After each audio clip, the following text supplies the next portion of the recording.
Su espíritu es el que aviva el ser del predicador y constantemente busca cómo llevar alimento a sí mismo y a los que ama. Recordemos que es nuestra función primordial como predicadores. Conozca un principio que Dios muestra a través de la Biblia. Él da para que demos a otro tanto como Él nos da. De gracia recibisteis, dad de gracia. Misericordia recibí, misericordia quiero dar a los demás. Si en verdad hay un deseo de predicar, es porque deseamos dar a otros lo que Él nos muestra. Amén. Bueno, ¿qué podemos, gracias? ¿Qué podemos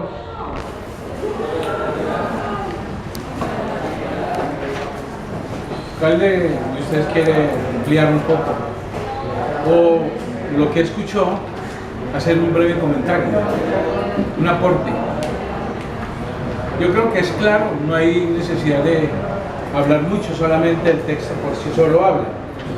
Parece que si fuera muy sencillo obtener un texto para predicar.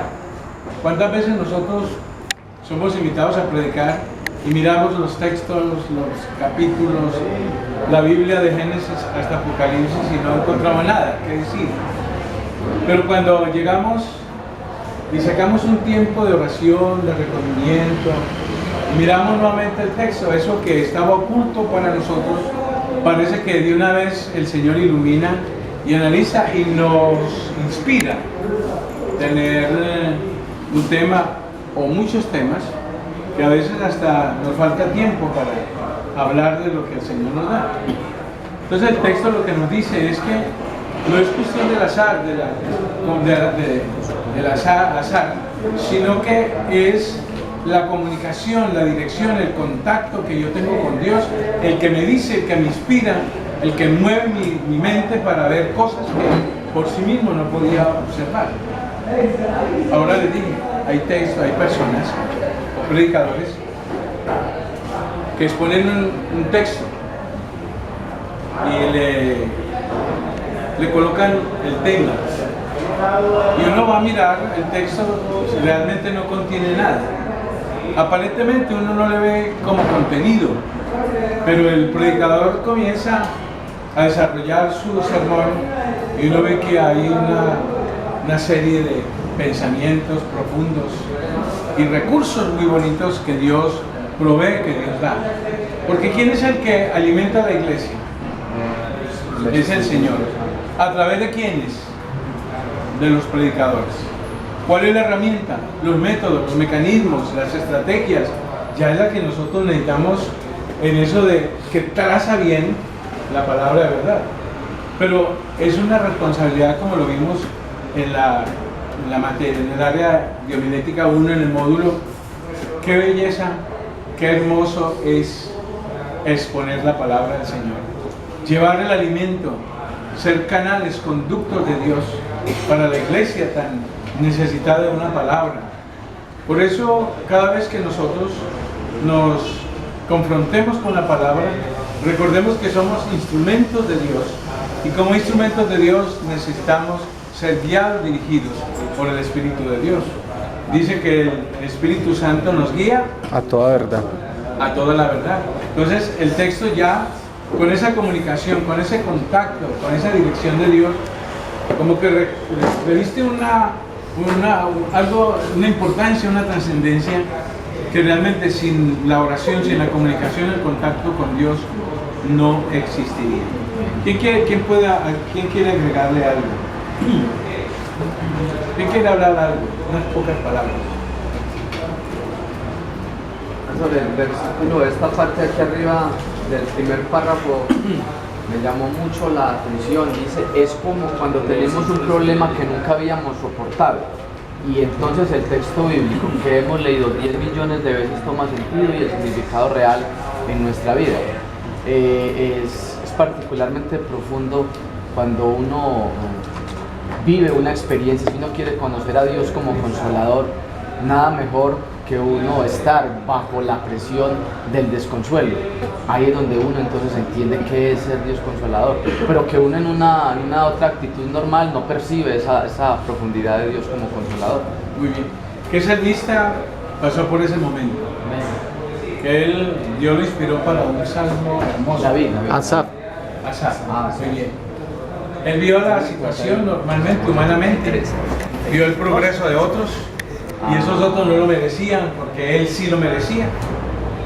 Y él creía que Dios había actuado injustamente, que Dios no estaba siendo justo porque él, siendo un hombre de Dios, un hombre apartado del mal, del pecado, en cambio los otros sí lo eran y ellos eran más bendecidos, tenían mayores comodidades, más privilegios. Y entonces él dice, era como yo era como una bestia, es decir, que no entendía, era ciego, Tan era torpe. pero dice hasta que entrando aquí En su santuario de Dios, comprendí el fin de ellos. el fin de unos y el fin de ellos. Entonces a veces nosotros entendemos un texto y si usted no tiene un ambiente propicio para poder exponer, expresar, meterse en el texto, analizarlo y sacarle cosas profundas, usted tiene que tener una comunicación con Dios. En el módulo anterior dijimos la oración del predicador, ¿recuerdan? La oración del predicador. Debe estar en su ¿Cómo debe ser la oración del predicador? ¿Cómo debe ser nuestra oración? Y recuerda que yo le dije, ¿cómo es la oración nuestra y la oración de la congregación? ¿Sí me entiendes? La oración de la congregación es, Señor, mira esto, mira aquello. La oración del predicador es totalmente diferente. Señor, dame palabras, úsame, Señor. Pon tus palabras en mi boca, Señor. Es decir, es una oración totalmente diferente. Porque siempre es uno observando que la finalidad de nuestro sermón llegue a cubrir una necesidad. Usted sabe que el Señor dice, no volverá A mí vacío. vacía, sino que hará que El trabajo para el cual la envié. fue enviado. Su privilegio, nuestro trabajo. Es una bendición la labor a la cual nosotros hemos sido llamados por Dios en expresar, exponer la palabra de Dios tan anhelada en este tiempo. Unos tiempos difíciles, como estamos viendo, en que todo el mundo ya tiene un lenguaje muy bíblico. Se sube una persona y puede ser que lo robe a usted y le dice, Dios les bendiga por dejarse robar. Porque ese es el lenguaje ahora. Dios les bendiga, Dios les bendiga. Usted es un creyente, un cristiano. No, ese es el lenguaje ya. Hasta Obama. Porque toda la gente tiene ese, No toca Biblia. utiliza ese lenguaje. Pero sin embargo, el Señor dice, no todo el que me dice, Señor, Señor, sino el que hace mi voluntad. Recuerden que el Señor está más interesado en lo que somos que en Que lo no que hacemos. creció. Porque lo que hacemos es el resultado de lo que somos. Bueno, muy bien. Ahora vamos a la segunda parte del sermón, que es la introducción. Esa es la segunda parte, ¿cierto? Del tema. Ah, eso, muy bien. Cuidado. Primero es que, Texto, luego, tema, después, introducción, cuarto, discusión, quinto, conclusiones. Si conclusiones. usted se aprende eso de memoria, usted va a iniciar con el texto, ya usted enuncia el tema, luego viene la introducción. Usted sabe que después de la introducción está la discusión y usted ya no tiene que decir qué dijera, qué voy a decir.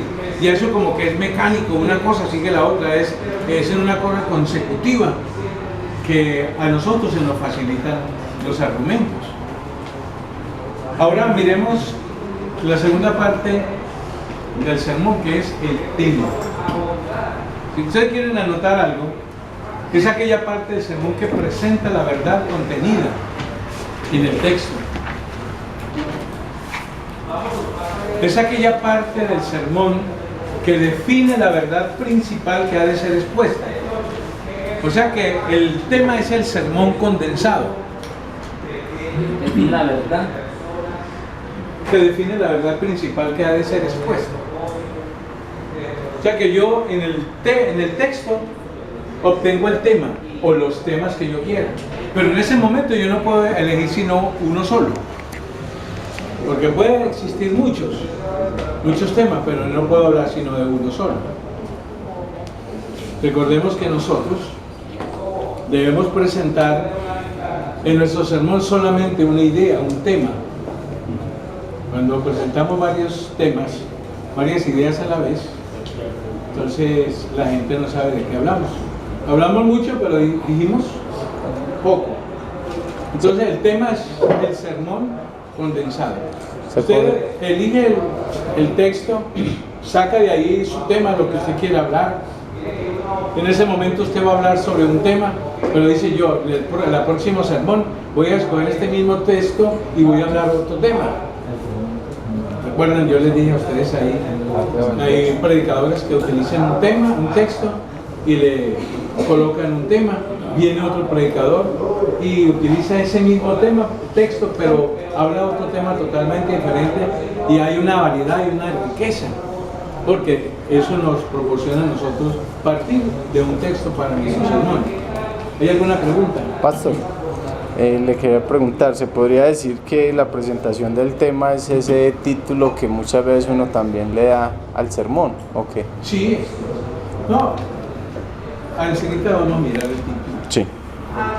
No hablamos del título porque realmente el tema es un título, porque uno tiene que, el tema, asignarle un título, pero ese es el tema que se va a contar.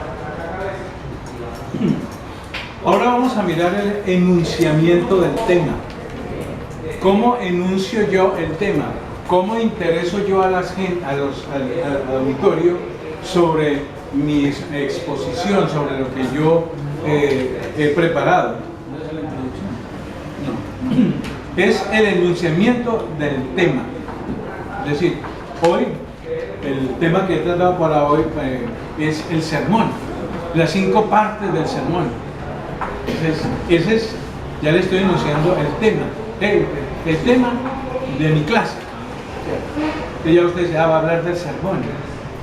Ustedes han oído un predicador que expresa, o ustedes tienen la experiencia de expresar el texto, y ya la iglesia o el auditorio ya sabe de qué va a hablar usted, qué tema va a hablar. Probablemente se equivoquen porque usted va a hablar de otro tema totalmente diferente, pero ya más o menos él se enfoca y usted lo va llevando poco a poco, como dice el apóstol Pablo, llevando cautivo todo pensamiento a la obediencia a Cristo. Pero lo que uno hace con el sermón es progresivamente va llevando al oyente hacia lo que usted ha preparado en oración, con mucha responsabilidad en su casa, y usted ha organizado su bosquejo. Vamos a mirar cómo construir un buen bosquejo. Sí, porque lo que un bosquejo hace para mí, eso también es muy importante que lo tengamos. Vamos a hablar del archivo homilético, donde nosotros guardamos todos esos sermones que damos. ¿Qué tal que me inviten a predicar a mí a tal iglesia? Y yo expuse un tema, y a los 3 meses o 4 me volvieron a invitar allá, otra directiva, y yo di el mismo sermón. Entonces ya la gente sabe, dice, no, es que ese hermano no sabe si no predicar sobre esto. Pero si yo tengo mi archivo homilético bien organizado, ¿dónde di ese sermón? ¿En qué iglesia? ¿Qué día? Yo sé que voy a mirar en el archivo, bueno, este tema lo voy a organizar, voy a hacer mejor, pero ya lo di allá. Entonces usted da otro para que haya variedad y no lo titulen de el solo sermón, que no se sabe sino uno solo. Entonces vamos a mirar todos esos detallitos que son muy importantes, pero enunciar el tema, hay 2 maneras de enunciar el tema. Hay 2 maneras de enunciar el tema. En una forma lógica. Hay 2 formas de enunciar el tema. Usted dice, por ejemplo, vamos a abrir la palabra del Señor en el Salmo número 51. Vamos a leer el verso 1. Entonces ya la iglesia, el auditorio dice, va a hablar templo de Dios, dice, va a hablar sobre el arrepentimiento. Entonces, ya después de que uno hace la oración, el auditorio, la iglesia, se sienta, entonces ya uno inicia su tema, el tema que he preparado para compartir con ustedes en este día, en esta mañana, en esta tarde, en esta noche. Dice, un arrepentimiento genuino. Entonces, ese es el título del sermón que usted va a exponer. Es un ejemplo, el arrepentimiento, o un arrepentimiento genuino, o un verdadero arrepentimiento. Entonces, esa es una forma lógica. ¿Por qué? Porque tiene un pensamiento completo. Lo que se inicia, concluye. Un verdadero arrepentimiento, o el arrepentimiento del rey David, el verdadero arrepentimiento de un rey, o del rey David. Usted le puede poner lo que quiera, siempre y cuando no sea parte del tema, ¿cierto? Entonces es un pensamiento lógico. ¿Por qué? Porque tiene un pensamiento completo, concluye. En cambio, el retórico dice un arrepentimiento, pero deja el público, el auditorio, la iglesia, que no sabe, un arrepentimiento, pero a ver, ¿de qué? ¿De quién? ¿Quién se arrepiente? ¿De qué se arrepiente? Entonces hay estrategias para uno cautivar, llamar la atención. Si el texto, el tema que usted enuncia puede ser un tema llamativo, que capte la atención, que llame la atención, seguro que las personas van a estar un poco más interesadas. Eso me interesa. Va a hablar sobre esto. Uy, yo que tengo dudas sobre esto, ¿cómo será esto? Entonces, con enunciar el tema, lo que hace usted es interesar un poco al oyente. Entonces, un tema, un sermón sin tema, es como un libro sin lectura, sin palabras. Por eso es importante. No por esto estoy diciendo de que un sermón, no, si alguien predica y no enuncia el título, no predicó, sí lo hizo. Pero si de captar el interés, llamarle interés, ir a la persona directamente, interesarla a ella, entonces lo que yo hago es poco a poco, con el desarrollo de mi sermón, voy interesando a la persona y voy ganando la atención y voy a tener un poco más de ayuda porque la gente está interesada en lo que yo digo. Porque lo que usted preparó en silencio, allá a solas con Dios, organizando bien su material, es muy importante. Y como es muy importante, también es muy importante que lo escuchen y que las personas se vayan con él. Por eso nosotros debemos preparar sermones para que la gente los recuerde. Ya dijimos ayer, el martes pasado, que hay sermones que uno los recuerda por toda la vida, porque fueron sermones que tuvieron una dirección y una estrategia de ese predicador de tal manera que me interesó a mí y él esculpió en mi corazón, en mi mente esas palabras y eso es lo que se quedó. Y ahí que nuestro sermón debe tener un objetivo, qué es lo que yo quiero, qué es lo que yo quiero. ¿Quién tiene alguna pregunta? No, pastor, que de pronto, que si se hace necesario, pues introducir así el tema que voy a tratar con ustedes, o después de leer el texto, sentar el auditorio y comenzar exponiendo, por ejemplo, un cuento alusivo sin mediar palabra. Es decir, en una ocasión habían dos personas por dos caminos. Eso no es conveniente, pero más después de adelante enunciar el tema, porque eso tiene que ver con la otra parte que la vamos a hablar ahora. Más adelante. ¿Quién tiene alguna pregunta? El tema es muy importante. ¿Qué? Si usted el texto, enuncia el tema y poco a poco la gente va quedando ya clara, consciente de qué es lo que usted habló. Porque hablamos de tantas cosas, pero realmente la gente dice, ¿de qué habló el predicador? ¿De qué trató la palabra hoy? No, pero muy bonita la palabra, fue agradable. hermosa la palabra, pero ¿de qué habló? No. Realmente se habló mucho, pero se dijo poco. Y en el texto que leímos iniciando la clase del martes, dijimos la finalidad nuestra es ganar lo máximo con el mínimo de esfuerzo, hablando poco, diciendo mucho, siendo muy profundo con los argumentos. No pueden ser argumentos sencillos, o pueden ser argumentos sencillos pero muy profundos, con un buen contenido espiritual. ¿Quién tiene alguna pregunta? El enunciamiento del tema en una forma lógica encierra un pensamiento completo. El amor de Dios hacia la humanidad o hacia el hombre pecador. Y el retórico es un amor o un amor. Pues ya las personas piensan de qué va a hablar. Eso es una forma de interesar. Yo he visto por ahí unas vallas que a veces las colocan al revés. Yo he visto vallas por ahí que en vez de colocarlas derecho las colocan al revés. Y la gente dice, se equivocaron, no la hicieron bien. No, es que cuando es una estrategia de publicidad, colocan al revés, entonces la gente como que se interesa a ver qué pasó allí, comienzan, y la misma valla hace que ellos se detengan a observar y a mirar cuál es el mensaje, el texto que tiene. Nosotros también, en nuestra exposición, tenemos formas, y digámoslo así entre comillas, truquitos, para ganar la atención, no solamente la atención. ¿Por qué?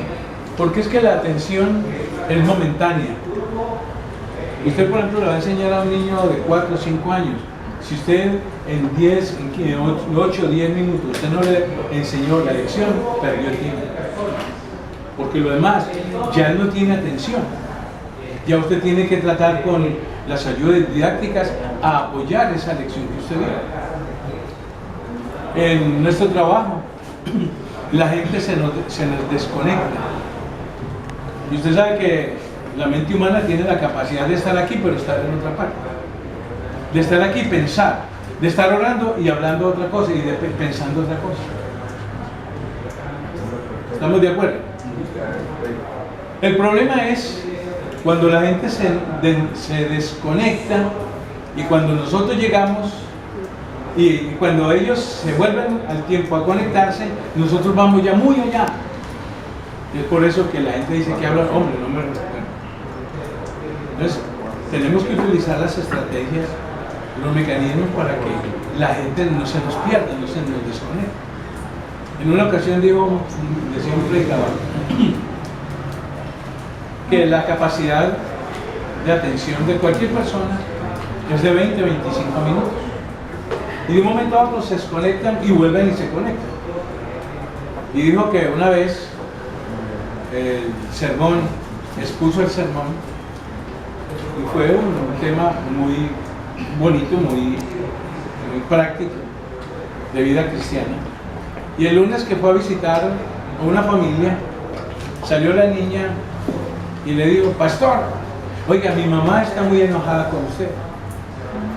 Su sermón, el sermón de ayer, muy enojado con usted, con lo que usted dijo allá en el púlpito. Y él dijo, ¿qué será esto? Salió la hermana y dijo, hermano, Dios le bendiga. ¿Cómo está? Hermana, es que me dice su niña que usted está enojada con mi sermón, conmigo por el sermón de ayer. Me dijo, hermano, es que realmente yo llevo como 30 años en el Evangelio y nunca he escuchado lo que usted dijo. Y lo que usted dijo no está de acuerdo a la palabra del Señor. Yo no estoy de acuerdo con su sermón, por eso estoy disgustado. No me gustó el sermón de ayer. Pero ¿qué fue? No, hermano, porque usted dijo que nuestras hijas podían tener relaciones sexuales con los hombres que quisieran. Y eso no lo dice la Biblia, con tal de que no traigan hijos a la casa. Entonces ya él comprendió, es que se desconectó el hermano. No, hermano, lo que yo dije fue, en el mundo, las gentes de afuera que no conocen a Dios, las mamás de esas niñas dicen, vea, haga lo que quiera por allá, pero no me vaya a traer a mi estómago a criar, porque no voy a criarle nietos a nadie. Entonces digo, hermano, yo pensé que era que usted había dicho que nuestras hijas que hicieran lo que quisieran con tal de que no traen. Pero mire, él entendió que ella se desconectó en ese momento. Y cuando se volvió a conectar, estaba el hermano diciendo que, pero no oyó lo que él dijo anteriormente. No es que en el mundo dicen eso, es una forma, es una forma de pensar, de actuar de la gente que no conoce a Dios. Es como algo que ella ya tiene como una cultura, ese es el contexto en que ellos se manejan. Eso sí, haga lo que quiera, pero no me vaya a traer aquí estómagos que no le quiero tener nietos a nadie. Entonces, a veces la iglesia se nos desconecta. ¿Y no ha visto ahí, hermanos, que han oído el sermón y hay cosas nuevas en el sermón? Y la gente dice, hermano, pero esto y esto. ¿Por qué el hermano dijo eso? ¿Cuándo dijo eso? Yo no oí. Pero usted no estaba ahí. Claro. ¿Usted no ha visto los anuncios que uno... hermano, mañana vamos a iniciar un programa y el martes, miércoles, hermano, ¿qué es lo que hay en tal día? Hermano, esto y esto. ¿Usted estuvo en el... Claro, no, yo estaba ahí. Pero ¿estaban qué? Desconectados. A nosotros no nos conviene que el auditorio se desconecte cuando estamos exponiendo la palabra del Señor. ¿Por qué? Nuestro trabajo es muy importante. La iglesia necesita el alimento espiritual. Pero ya tiene que ver con las estrategias, el mecanismo que nosotros utilizamos para que la gente, para captar la atención, la gente no se nos vaya.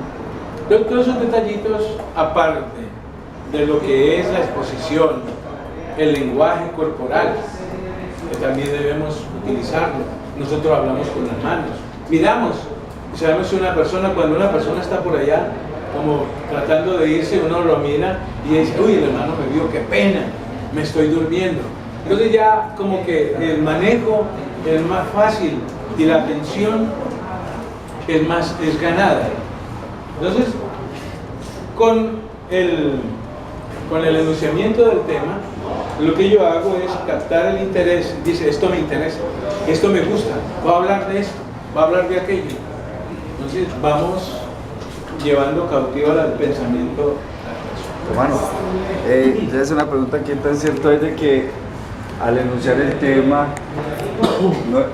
debe ser positivo, no usar la palabra no, sino No usar la palabra no. Eso, sino que sea como positivo, o tampoco de una manera como imperativa, que suene a regaño o así tan negativo, sino más bien positivo como para no chocar. ¿Habla del título o de la voz? Del tema, de lo que estamos, del enunciamiento del tema. No, por ejemplo, yo digo, lo que hoy voy a hablarles. Sí matarás. Generación de víboras. Hoy voy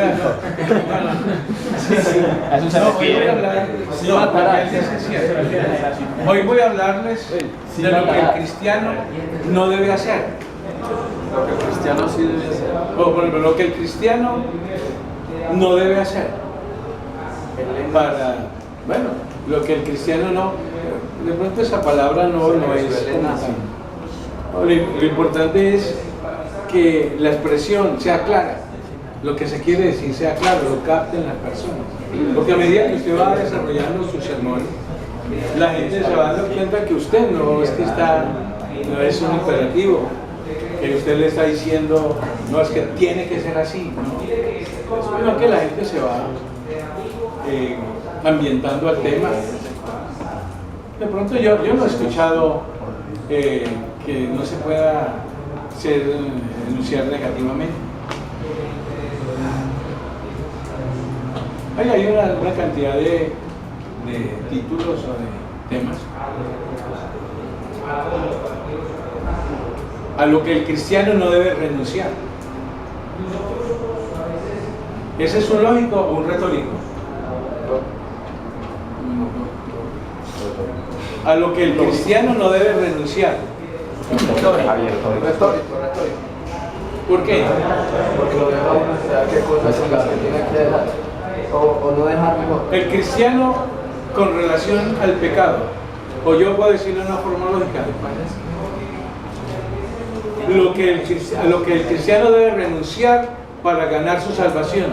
¿Es lógico o retórico? Porque ya tiene que un pensamiento completo. En cambio, el otro dice, pero ¿qué es lo que tiene que renunciar? Entonces, es una forma también correcta de llamar la atención, porque la gente dice, ve, me interesa. Y recuerde que en sus hermanos usted cada paso que da debe interesar más al oyente. Ahora viene la tercera parte del sermón, que es ¿qué? Introducción. ¿El qué? No, El cristiano, Cristiano Soplán. ¿Por qué? El cristiano Soplán, ¿por qué? No, No, dígalo porque es bueno, uno puede porque huele de ese bien, detallito. eso donde se esparce el aroma, donde pasa, siempre huele rico, deja un aroma de aroma. Yo, por ejemplo, ese enunciado del hermano. Va a ser una publicidad ahí. Si el hermano dice el cristiano Soplán, entonces puede ser que a mí me interese decir, voy a ver qué dice el Soplán, qué es. Pues no le pegó ni con el O eslogan. el cristiano, a ver, cristianos con grato olor a Cristo. Con el olor de su conocimiento. Lo importante es, lo importante es que ese título vaya conectado con el texto, con la oración que usted hace y con el enunciamiento y con el tema. La tercera parte del sermón, ¿cuál es? Introducción. La introducción. Hermano, entonces, ¿cuáles son las dos formas de enunciar el tema? Lógico, retórico. Ah, lógico. Lógico, hermano. Lógico y retórico. El lógico tiene un pensamiento completo. El retórico deja el pensamiento inconcluso para que la gente dice, esto, ¿qué será? Por ejemplo, el cristiano Soplán. A mí me interesaría oír qué es el Soplán. No, que no llama la atención. Suave. El cristiano por Ahora un sermón que yo oí por ahí dice lo que Dios, a ver, el título, lo que Dios no es capaz de hacer. Lo que Dios no es capaz de hacer. Cualquiera intensa será. ¿Qué es lo que no es capaz de hacer para el todo? Imposible. Una forma como interesante. Ahora viene otra parte que es definitiva en nuestro sermón. De ahí depende la pérdida o la ganancia del interés del oyente. La introducción, igual que los 5 pasos del sermón, debe estar compuesto por 5 minutos. Más o menos 5 minutos debe durar nuestra introducción. Porque si ustedes se demora más de 5, ya no es introducción, sino ya es discusión. Y si es menos, 2 minutos. También me interesa. Pero si usted en 2 minutos dice mucho, tiene esa facilidad, la capacidad de decir poco y hablar poco y decir mucho. Entonces, ¿ah? Los que predican ahora pueden utilizar 10 de introducción. No, siempre la regla general son 5 minutos. Los estudiosos de estos temas del sermón dicen que son 5 minutos, igual que la conclusión deben ser 5 minutos. Si la persona que está concluyendo se demora 15 minutos, entonces la gente dice no sabe concluir, no ha podido aterrizar, ya voy a acabar, espérenme, téngame paciencia, ya voy a terminar, no termina. Entonces la gente ya desconfianza dice, Ya para finalizar. No, dicen los que bueno, ya para terminar y a los 20 minutos, bueno, ahora sí, el último texto. bueno. Entonces la introducción es aquella parte del sermón que prepara al auditorio para la exposición, la disertación sobre el texto, o sea, la discusión. La introducción es la parte del sermón que prepara al auditorio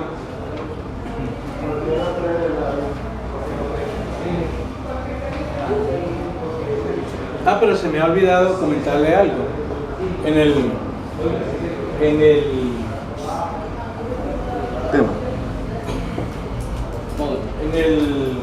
folleto. en el folletico que ustedes recibieron, ahí está un poco más ampliado lo que es el tema, cómo descubrir el tema. Lo que pasa es que aquí en la clase no podemos ampliar mucho los detalles, porque vamos a otro que es también interesante. Por eso ustedes con el documento que tienen aquí, ustedes lo pueden leer. ¿Cómo descubrir el tema? Descubrir significa poner en evidencia algo que ya existe. Es como el teatro. El teatro hay unos intérpretes aquí, los que forman parte de los artistas, y hay un telón grande. Ellos están allí, pero hasta que no se descubre el telón, usted no va a poder observar la presentación. Así es el tema. El tema es algo que ya está ahí, pero lo que usted tiene es que descubrirlo. Ya la gente dice el tema en un texto. Una persona puede ver una cantidad de temas, ¿cierto? Pero lo que usted hace es sacarlo de allí y ponerlo a la luz, es lo que nos dice. Entonces la introducción es la parte del sermón que prepara el auditorio para